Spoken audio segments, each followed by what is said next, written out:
क्यों भाई हरदयाल, कुछ पता चला?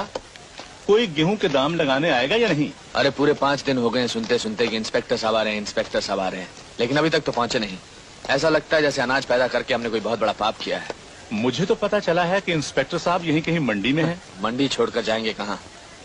यही तो दिन है उनके खेलने के। ये खिलौने छोड़कर कहाँ जाएंगे?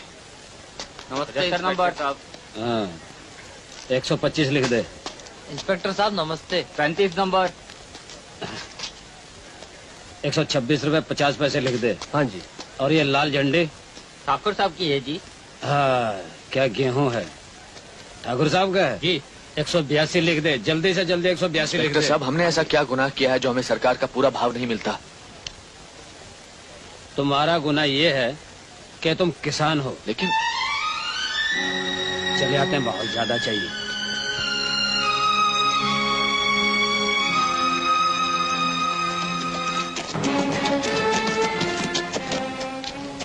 गोपी जी ठाकुर साहब। सबका अनाज आ गया? जी हाँ।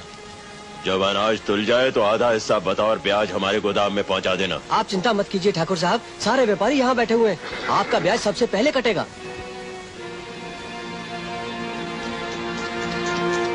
अरे गिरधर, आज आटे का क्या भाव है? 2.5 रुपए किलो। 2.5 रुपए किलो। तो 1 क्विंटल आटे की बोरी का भाव कितना हुआ? 250 रुपए। नंदू, अभी कुछ देर पहले इस गेहूं का भाव 150 रुपए क्विंटल था। मंडी से चलकर राशन की दुकान तक पहुंचा तो इस आटे का भाव 250 रुपए क्विंटल हो गया।